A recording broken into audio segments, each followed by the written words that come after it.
इस त्रिलोकी के अत्यंत दुर्लभ संत मैं आपको प्रणाम करता हूँ।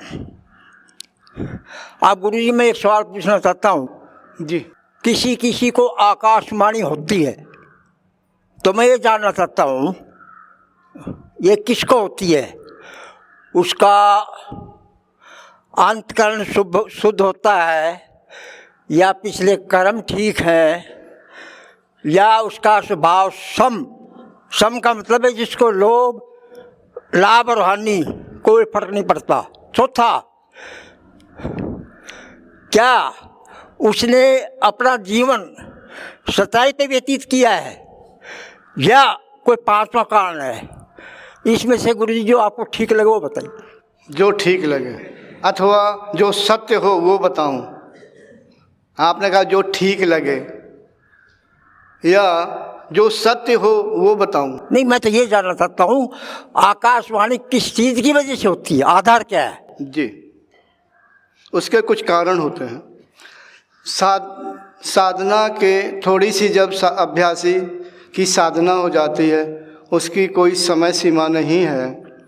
जरूरी नहीं कि एक निश्चित सीमा के बाद आकाशवाणी उसके चित्त में हो, यानी समाधि अवस्था में, ध्यान की अवस्था में सुनाई दे।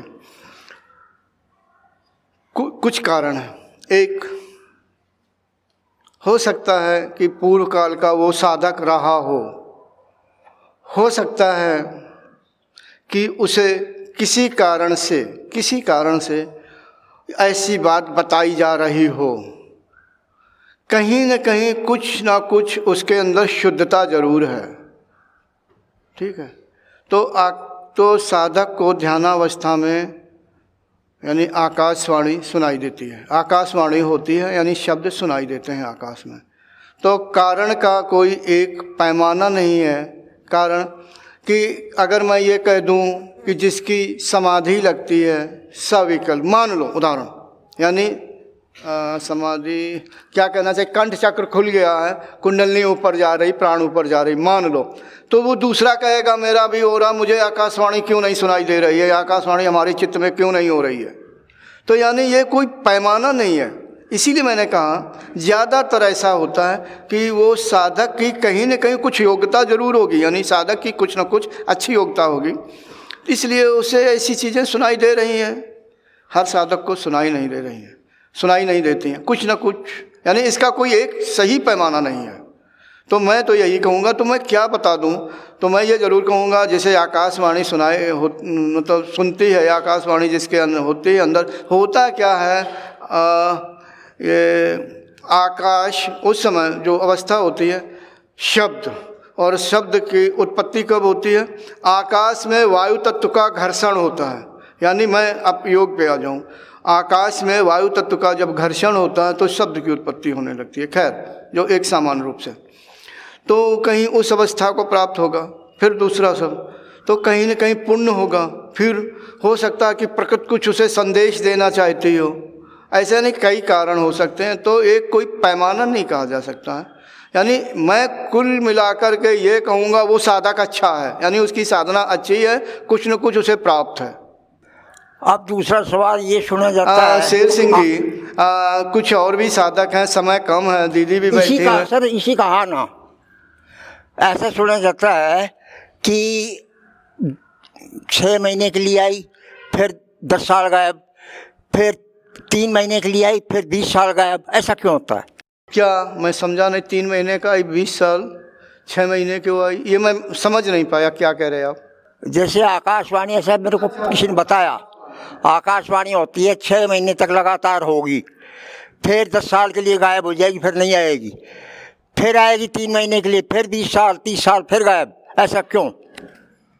इसका कोई पैमाना नहीं। जरूरी नहीं कि आकाशवाणी सुनाई ही देती रहे, जरूरी नहीं। इसका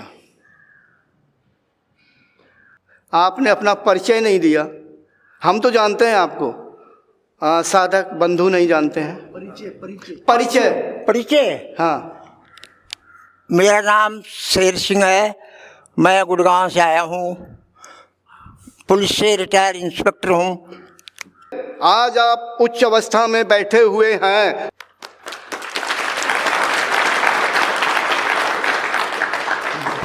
साधकों, ज़्यादातर लोगों की सोच होती है, मैंने क्यों बात की अब मैं बता रहा हूँ। लोगों की सोच होती है पुलिस वाले खराब होते हैं। इस समय हमारे पास एक रिटायर्ड अधिकारी 23 तर्रार इंस्पेक्टर हैं, जो इनकी साधना बहुत ही अच्छी है। कुंडलनी अत्यंत उग्र है, आप लोग समझ सकते हैं। एक दरोगा जी बैठे हुए हैं जो वर्तमान में सेवा दे रहे हैं, इनकी भी कुंडलनी उग्र है। कंठ चक खुला है, कुंडलनी ऊपर तक पता नहीं ब्रह्मरंध्र द्वार से थोड़ा नीचे जा रही है। साधकों, मैं ये कहना चाहता हूँ, ज़रूरी नहीं कि अगर किसी विभाग में कुछ ऐसा गड़बड़ होता है, विभाग वाले करते हैं, तो हो सकता है कि उस विभाग में अच्छे लोग भी हों। तो साधकों, किसी को देख करके, चाहे विभाग से संबंधित, किसी विभाग से संबंधित हो, पड़ोस से संबंधित हो, रिश्तेदार से संबंधित हो, धर्म से संबंधित हो, देश से संबंधित हो, सभी के लिए एक जैसी धारणा नहीं बनाना। अगर कहीं पर कुछ ऐसी गड़बड़ी है, होगी, कलयुग है। हर मनुष्य के चित्त के जो संस्कार हैं भिन्न भिन्न होने के कारण भिन्न भिन्न प्रकार के कार्य करते हैं, यानी व्यवहार करते हैं, उन्हीं में से अच्छे भी होते हैं।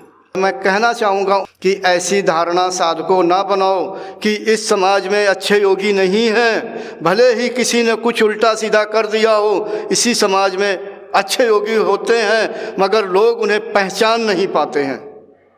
सिर्फ हमारा समझाने का ये तरीका है, धारणा को बदल दो। भले ही आनंद कुमार अच्छा दिख रहा हो, सिर्फ आनंद कुमार ही अच्छा नहीं है, ढेरों की गिनती है। समझने का फ़र्क है। मैं कुछ नहीं बताऊंगा इसके आगे कि कौन है, कैसे है।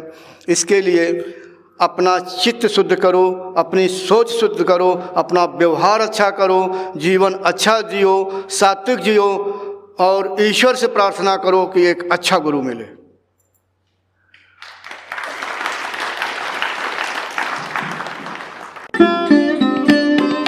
Thanks for watching.